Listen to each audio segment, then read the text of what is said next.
A felicidade pelo espírito pacificador. Bem-aventurados os pacificadores, porque são chamados filhos de Deus. Mateus 5, versículo 6. O problema dos atritos humanos é tão velho quanto a humanidade. Teve seu início no Jardim do Éden, quando Caim, dominado pela inveja, matou seu próprio irmão, Abel. E os homens lutam e brigam até hoje, porque isso faz parte da natureza deles. O professor Quincy Wright, no seu livro A Study of War, nos revela que nos 465 anos decorridos de 1480 até 1941, várias nações estiveram em guerra, como segue. A Inglaterra fez 78 guerras, a França 71, a Espanha 64, a Rússia 61, a Áustria 52, a Alemanha 23, a China 11, o Japão 9, os Estados Unidos da América do Norte 13, e em acréscimo 110 guerras foram travadas, na maioria das vezes cruéis e desumanas, contra os indígenas dentro dos Estados Unidos. Alguém anotou que nos últimos 4 milênios tivemos menos de 300 anos de paz. Mesmo os maiores otimistas se veem forçados a admitir que existe algo de profundamente errado neste mundo, que demonstra tanta paixão pela destruição. Se recebêssemos na Terra um enviado de Marte, que aqui viesse reportar o maior negócio ou atividade da Terra, certamente ele, com toda sinceridade, relataria que a principal indústria da Terra é a guerra. Reportaria que as nações da Terra estão apostando corrida para ver qual delas consegue fabricar instrumentos mais eficazes para matar e destruir, e para destroçar os mais aguerridos exércitos. Reportaria ainda que a gente que habita na Terra é assaz belicosa, briguenta e egoísta, e não pode viver em paz entre si. Mas como se explica que após milhares de anos de vida, neste planeta estejamos ainda tão longe da paz como as tribos guerreiras da história antiga? Explica-se muito facilmente. Não poderá haver paz real no mundo enquanto não estivermos em paz com Deus. Palavras e palavras, sem significado acerca da paz, nunca conseguirão implantá-la no mundo. Em certo dia de maio, vi em Glasgow um desfile comunista na St. George's Square, em que carregavam bandeiras com estas palavras: o novo alvo é a paz. De imediato, meu pensamento se voltou para a Coreia, onde, com os meus olhos, vira a devastação e a miséria produzidas por esse mesmo povo que ali proclamava a paz como seu principal objetivo. A paz é bem mais do que essas 3 pequenas letras brancas, pintadas num pano vermelho carregado por um fanático a passo de ganso numa parada de vermelhos. Não significa mera cessação de hostilidades, nem um momentâneo hiato numa guerra quente ou fria. É algo bem mais positivo. É uma relação especial para com Deus. Aqui o homem é conduzido por sua maravilhosa graça. É uma realidade espiritual no coração de todo homem que entra a ter contato vital com o Deus infinito. A Bíblia diz: mas agora, em Cristo Jesus, vós, que antes estáveis longe, fostes aproximados pelo sangue de Cristo, porque Ele é a nossa paz, o qual de ambos fez um, e tendo derribado a parede da separação que estava no meio, a inimizade. Efésios 2, versículo 13 e 14. Vi na Inglaterra um quadro que representa um soldado que voltara à frente da batalha para reparar linhas de comunicação. A mensagem que ia ser transmitida por aqueles fios significava vida para centenas e talvez para milhões. Achara uma ruptura nos fios, mas não tinha nada com que repará-la, enquanto as bombas inimigas explodiam perto dele. Apanhou a ponta do fio partido com a mão esquerda e, estendendo à direita, uniu-a à outra ponta e fez a ligação. A tela dramática apresentava duas únicas palavras como título: através de. Cristo, por sua morte vicária na cruz, reparou a ruptura entre Deus e o homem. A Bíblia diz: Ele é a nossa paz. Efésios 2, versículo 14. Aqueles que estavam longe chegaram perto, pois ele, de ambos os povos, fez um. Conquanto Deus nunca tenha sido inimigo do homem, este, por sua má e infeliz escolha, se fez inimigo de Deus. A revolta começou no Jardim do Éden, quando Adão se rebelou contra Deus e se aliou com Satanás. Aí é que começou a inimizade. Aí é que a ruptura abismal foi criada pelo homem, por sua deliberada escolha. A história do homem é o registro dos seus vãos esforços por uma vida feliz e em paz sem Deus. Quando Israel abandonou o culto de Jeová pelo dos ídolos, perdeu sua paz e passou a ser escravo de outras nações ou então a entrar numa série de guerras. Cada passo no afastamento do Deus vivo e verdadeiro é um passo na direção de conflitos e guerras. Hitler mostrava-se muito cheio de si ao denunciar a Bíblia e o cristianismo e buscou criar uma igreja puramente nórdica, com um Deus que muito se assemelhava a Thor ou a Wotan, deuses da guerra. Todos sabemos o que aconteceu com a Alemanha. Um regime que parecia suficientemente forte para conquistar o mundo todo esboroou-se e caiu rapidamente.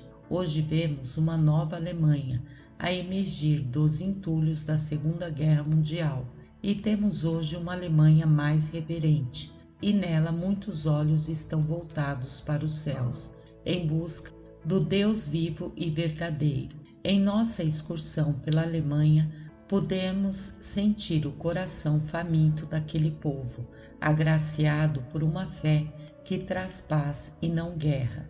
Jesus disse: Bem-aventurados os pacificadores, porque serão chamados filhos de Deus. Por onde começam os pacificadores? Como podemos ser pacificadores? Já frisamos que a paz nunca pode provir da guerra.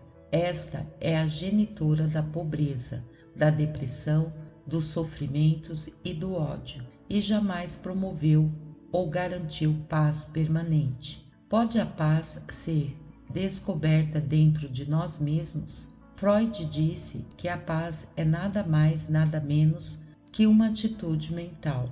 Ponhamos fora nossas fobias, esvaziemo-nos de nossas neuroses e do conhaque, e teremos a paz já muito cobiçada pelos homens. Respeito muito a psiquiatria pelo que tem conseguido. Na verdade, ela ajudou a muitos, mas é certo que não constitui substituto satisfatório dessa paz que só pode provir de Deus. Se a psiquiatria deixa Deus de um lado, veremos por fim psiquiatras buscando psiquiatras para se tratarem de seus males. Não poderá haver paz enquanto não acharmos a paz em Deus. A Bíblia diz: Ele é a nossa paz. Efésios 2, versículo 14. A Bíblia não nos deixa em dúvida quanto à natureza dessa paz que Cristo adquiriu para todos nós. Ela pormenoriza essa paz em termos bem claros. Cristo conseguiu essa paz com seu sangue derramado na cruz. Basta ver o que a Bíblia afirma na carta aos Colossenses, capítulo 1, versículo 20. Jesus carregou e apagou os pecados dos homens na cruz, de modo que aqueles que conhecem e aceitam a sua salvação já não mais se perturbam por causa dos seus pecados.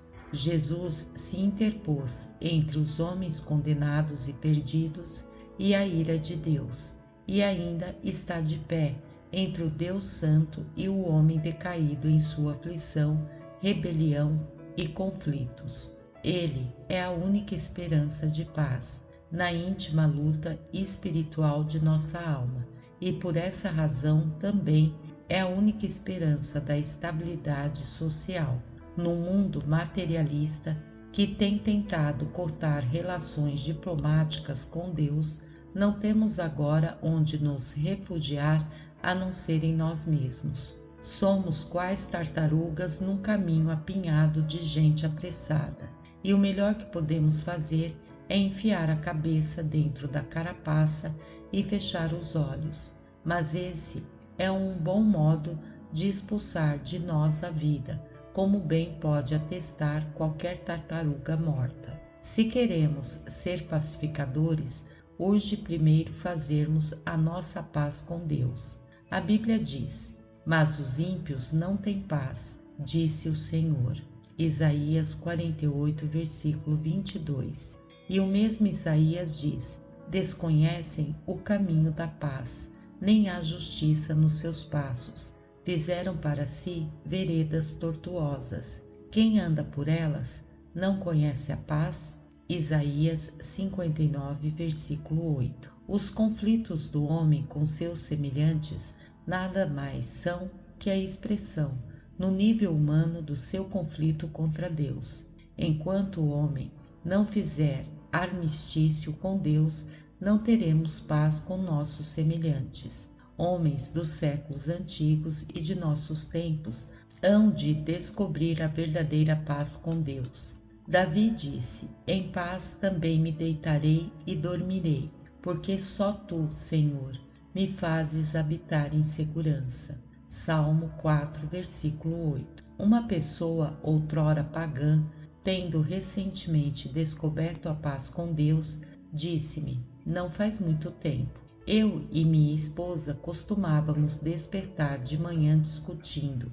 e íamos à noite para o leito altercando e questionando. Mas, desde que fizemos nossa paz com Deus, o nosso lar se tornou o céu na terra. Você pode ter paz com Deus, mas você me pergunta, mas como posso descobrir essa paz? O primeiro passo para você alcançar paz com Deus é este: cesse de combatê-lo ou de resistir-lhe. Pela Bíblia, pela Igreja, pelas vidas de pessoas cristãs, Deus tem procurado por anos, quiçá, impressionar a você com essa mensagem de paz para o seu coração e vida. Cristo disse a seus discípulos: a minha paz vos dou.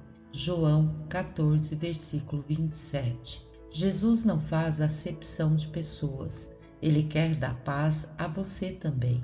Mas não pode ele dar a você sua paz enquanto você levantar a sua bandeira vermelha de rebelião. Você precisa parar de resistir a Deus. Você precisa não mais deixá-lo fora de sua vida. Precisa cessar de lutar contra ele. Você precisa se render a Jesus. O segundo passo para você alcançar paz com Deus é entregar-se a Ele. Deponha para sempre as suas armas de guerra. Abandone a ofensiva.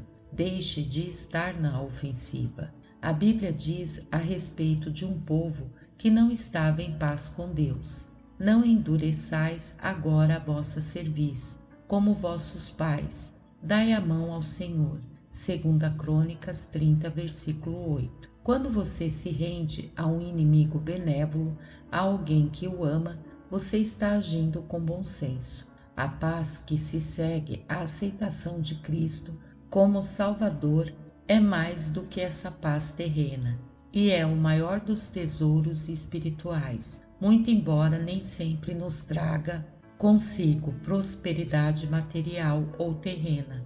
Conhecer a Cristo é ter a riqueza suprema, um lugar no reino de Deus, e todos os homens e mulheres que dão a Cristo o primeiro lugar sentem que em nada precisam se afobar pelos bens terrenos. Mas buscai primeiro o seu reino, e todas estas coisas vos serão acrescentadas. Mateus 6, versículo 33. Mas há mais um aspecto dessa paz com Deus.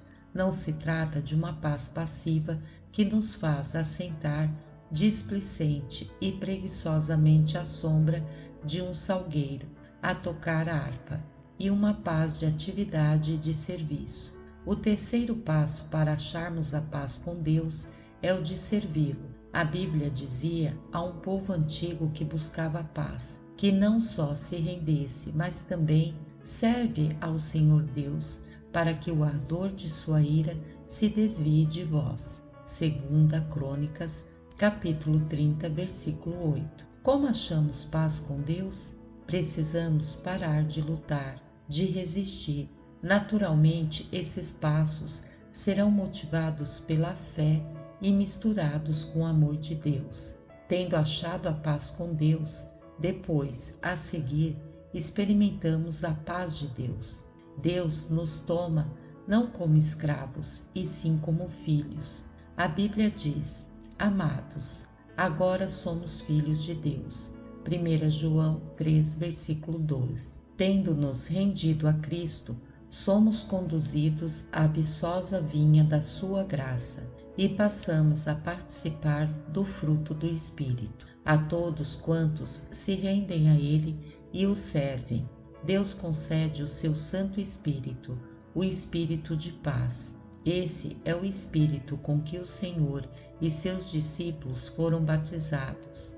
É o Espírito que possibilitou Cristo a dizer: Pai, perdoa-lhes, porque não sabem o que fazem. Lucas 23, versículo 34. É o Espírito que levou Estevão, mesmo apedrejado, a dizer: Senhor, não lhes imputes este pecado. Atos 7, versículo 60. É o Espírito que habilitou a todos os discípulos, menos um, que mostrou não ser verdadeiro discípulo, a morrer sem queixa pelo Senhor deles, e puderam fazer isso porque tinham a paz de Deus. Essa paz de Deus não é mera abstração advogada por pregadores e teólogos. Milhares e milhões podem testemunhar que realmente têm experimentado a paz de Deus e a têm achado maravilhosamente apropriada para os dias presentes. Tempos atrás, um operário cristão sofreu uma queda fatal dos andaimes em que trabalhava. Chamou-se o pastor e este, ao ver que aquela sua ovelha tinha poucos instantes de vida, disse: Querido amigo, acho que você vai morrer em breves instantes e por isso o exorto a estar em paz com Deus. Estar em paz com Deus, pastor, disse o moribundo. Ora, faz 2000 anos que o meu glorioso Salvador pagou todas as minhas dívidas na sangrenta cruz. Cristo é a minha paz e eu conheço a Deus. Sim, eu o conheço bem.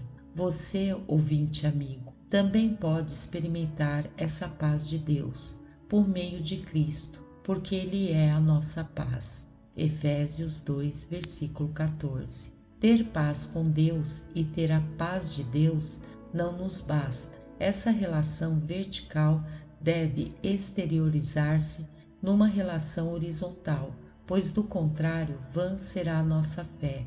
Jesus disse que devemos amar o Senhor de todo o nosso coração e o nosso próximo como a nós mesmos. Esse duplo amor por Deus e pelo homem é como os dois polos, positivo e negativo, de uma bateria.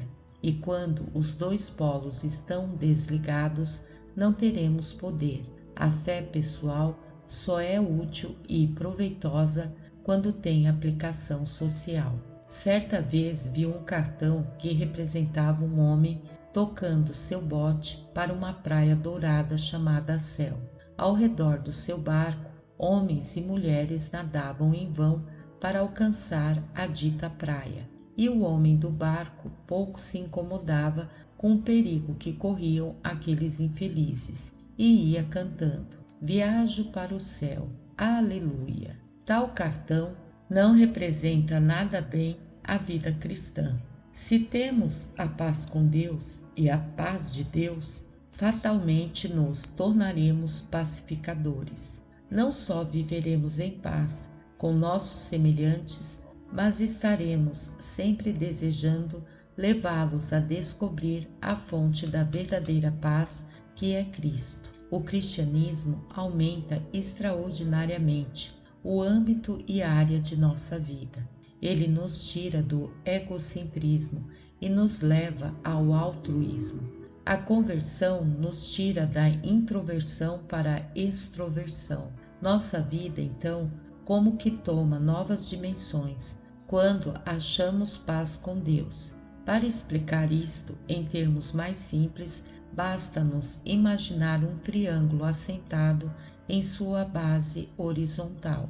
No ápice desse triângulo, escreveremos a letra D, que representa Deus. No ângulo esquerdo da base, escreveremos a letra V, representando você, meu ouvinte. E no ângulo direito da base, a letra O, representando os outros. Assim, numa forma geométrica, você tem um diagrama visual de nossa relação para com Deus e para com o homem. Nossa vida, que antes de acharmos a paz com Deus, era representada por um simples pontinho de egocentrismo. Agora abrange uma área maior de contato vital com dois outros mundos.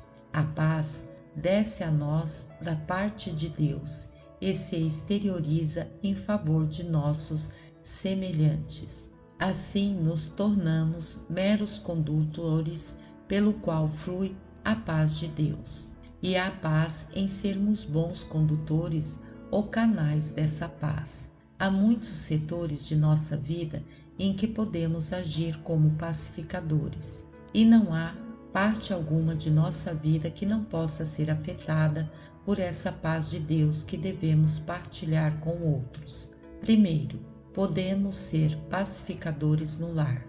Numa época complicada e mecanizada, como esta em que vivemos, não é fácil conservar a vida doméstica em boa forma.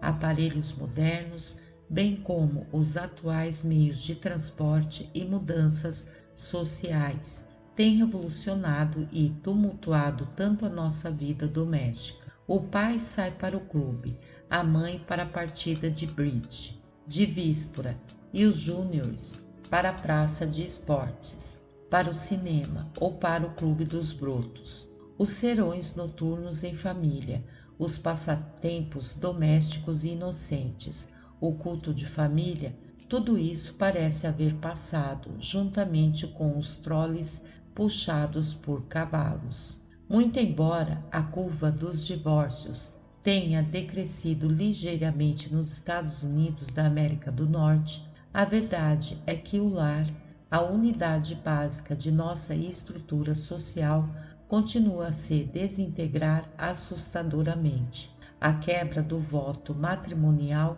está influenciando desastrosamente as outras instituições sociais. É preciso reagir, pois, do contrário, a imoralidade acabará destruindo a nação.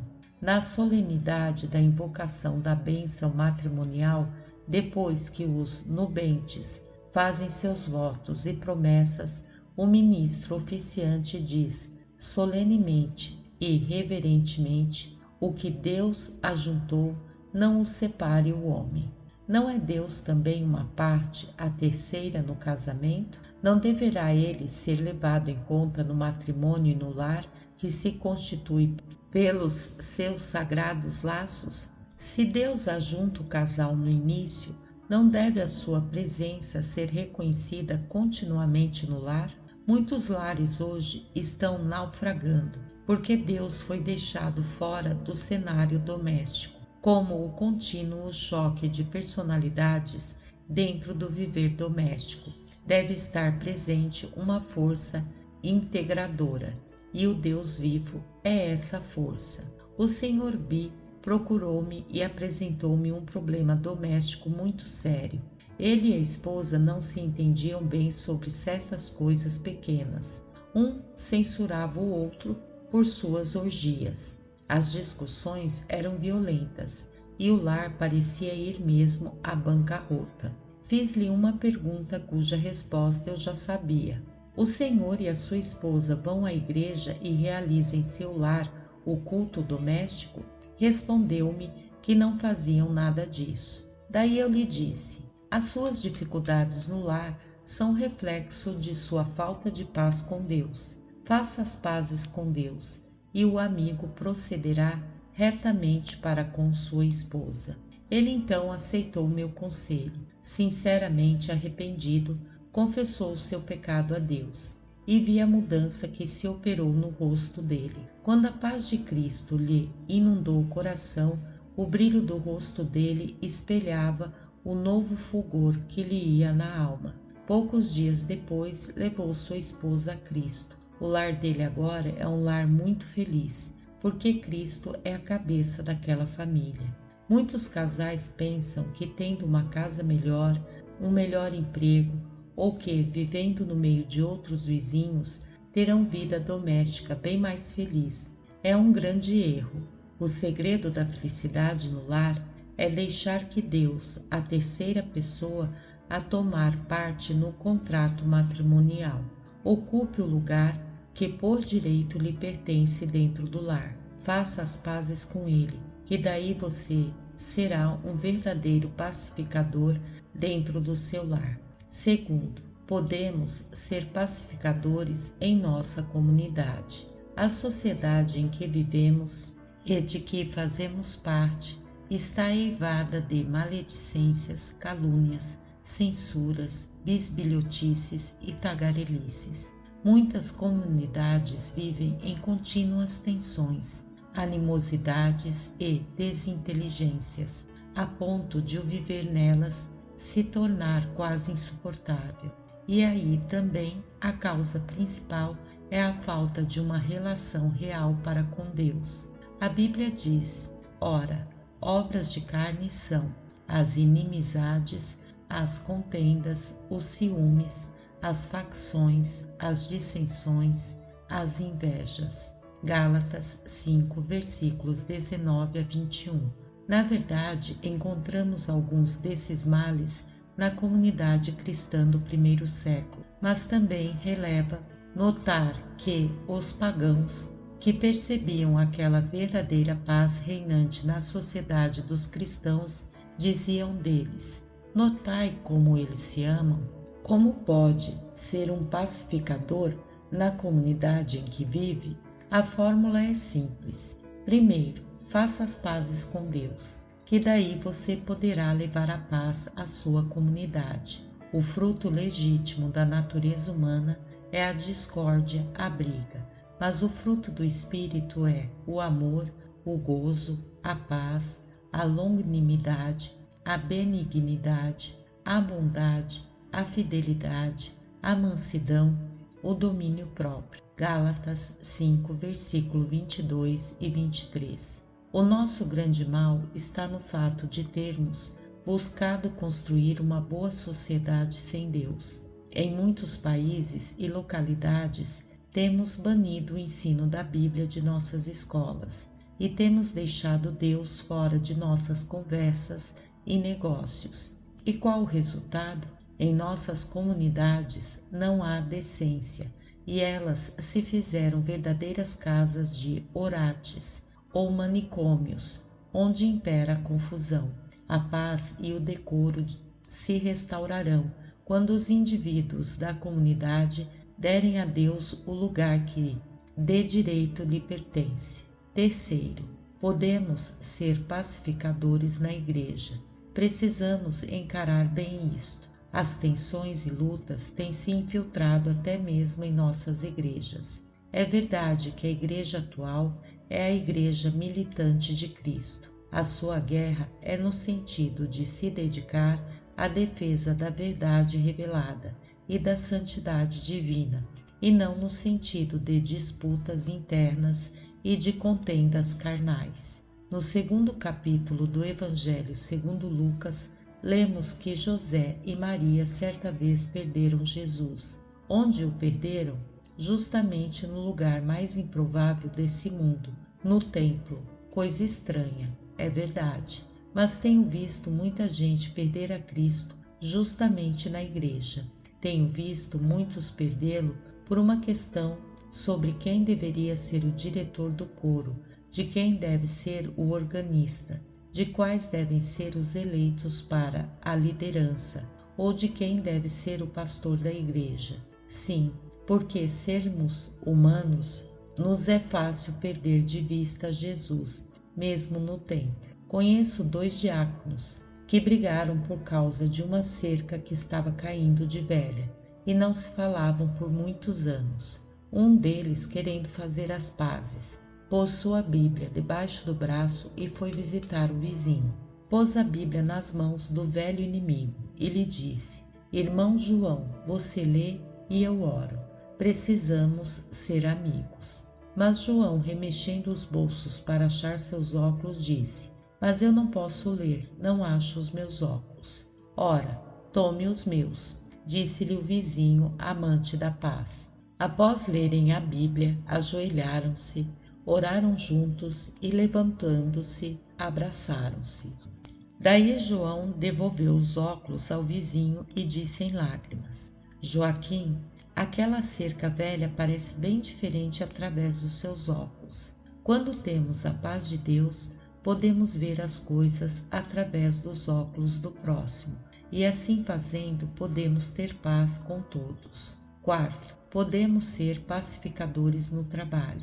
Um dos pontos de maior tensão de nossa economia é a relação de patrões e empregados. Muitas indústrias hoje estão reconhecendo que as disputas e questões saem muito caras, tanto para o empregador como para o empregado, e então buscando a paz industrial mediante Deus e a fé nele. Um ministro do Evangelho nos escreveu há pouco, dizendo que é capelão de 3 fábricas no estado de Indiana. Os gerentes achavam que, ouvindo uma vez por dia a mensagem da palavra de Deus, juntos com os empregados, todos trabalhavam com boa disposição de espírito. Em Londres, um industrial deu seu coração a Cristo. Escreveu-me dizendo que agora dirige cultos a Deus em sua fábrica e que 200 pessoas os assistem regularmente. E diz: nunca houve tanta harmonia e paz em nossa fábrica. Quer ser você um pacificador onde trabalha?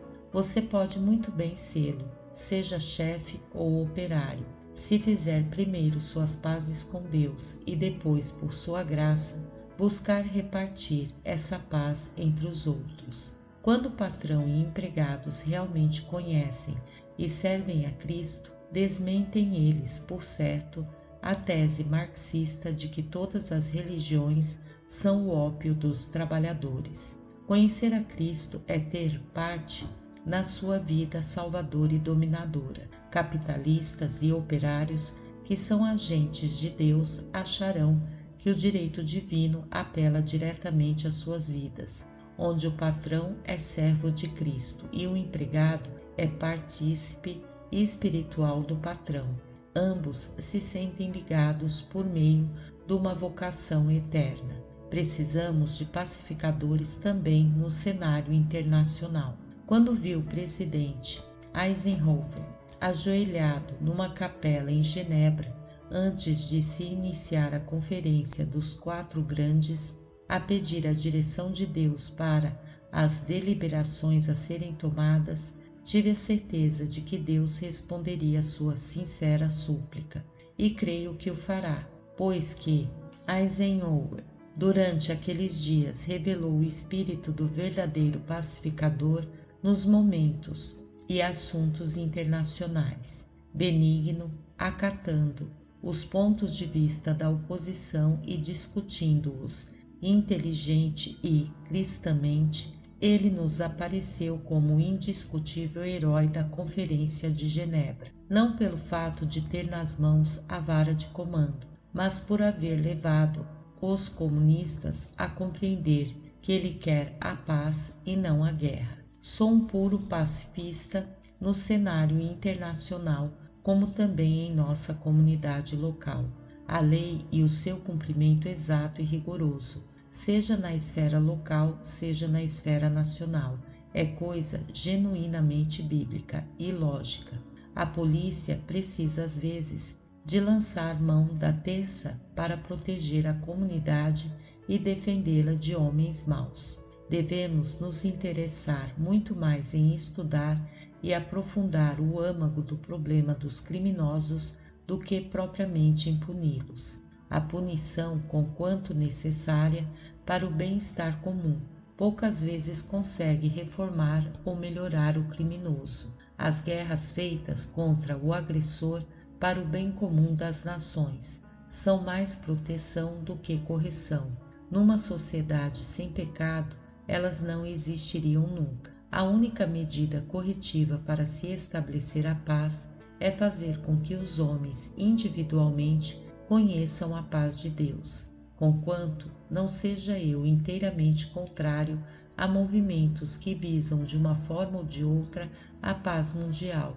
Estou firmemente convencido de que nunca teremos essa paz, enquanto em seu bojo não trouxer ela um profundo dinamismo espiritual. Rogo sempre a Deus para que faça cessar as guerras, como também os crimes, mas estou certo de que a causa principal do crime e da guerra é a inerente pecaminosidade da natureza humana. Quando Jesus asseverou categoricamente a Nicodemos que ele precisava nascer de novo, não falava ele apenas ao grande mestre, mas a todos nós, mortais, porque Jesus via em Nicodemos um típico representante da raça humana. O mundo jamais nascerá de novo, enquanto cada criatura humana não passar pela regeneração e não estiver em paz com Deus. Arnold Toynbee, grande historiador, diz nesta linha de pensamento: o Ocidente errou pelo fato de haver escolhido combater o comunismo com as mesmas armas materiais do comunismo. Enquanto a batalha for travada nesses termos, os comunistas conseguirão vantagens. O Ocidente deve basear seu apelo em algo mais que a liberdade, em algo mais que a prosperidade. Deve baseá-lo na religião. Somente por esse modo a democracia fará virar o feitiço contra os feiticeiros, os agressores comunistas. A graça de Deus pode perfeitamente operar esse milagre. No que respeita à paz racial, deixe-me dizer que para os verdadeiros cristãos não existe esse problema. Junto à cruz, o terreno se nivela e não há nada para com Deus. Os cidadãos de segunda classe. É verdade que os problemas são grandes e não podem ser resolvidos do dia para a noite, mas se todas as pessoas neles envolvidas fizerem as pazes com Deus, facilmente farão as pazes com seus semelhantes. Agora, se tratarem desses problemas com sentimentos vingativos, intolerantes e nada cristãos, estarão todos destinados à ruína, à destruição. Ser pacificador é uma vocação nobre e nobilitante, mas a verdade é que você não pode produzir a paz por seus próprios esforços. Assim como o pedreiro não levanta um muro sem sua colher de pedreiro, ou como o carpinteiro não levanta uma casa sem um martelo, ou como o pintor não faz um quadro sem um pincel. Você precisa ter o equipamento próprio. Para ser um pacificador, você precisa conhecer o doador da paz. Para levar a paz à terra, você precisa conhecer a paz do céu. Precisa conhecer aquele que é a nossa paz. Jesus não deixou para seus discípulos uma herança material. Quando morreu, tudo quanto deixou foi uma túnica, que passou a ser posse de soldados romanos. Sua mãe, que ele deixou aos cuidados de seu irmão João, seu corpo, que se entregou a José de Arimateia, e seu espírito, que retornou a seu pai. Mas ele deixou para seus seguidores algo muito mais valioso do que ouro, mais duradouro do que vastas propriedades de terra, mais do que se desejar que palácios de mármore. Deixo-lhes sua paz. Ele disse: deixo-vos a paz, a minha paz vos dou, não vô-la dou como a dá o mundo. Não se turbe o vosso coração, nem se atemorize. João 14, versículo 27. Podemos ser pacificadores somente quando conhecemos a Jesus e a paz que Ele nos legou. E Ele prometeu felicidade a todos os que lutam pela paz e diligentemente a promovem. Amém. Graça e paz, irmãos.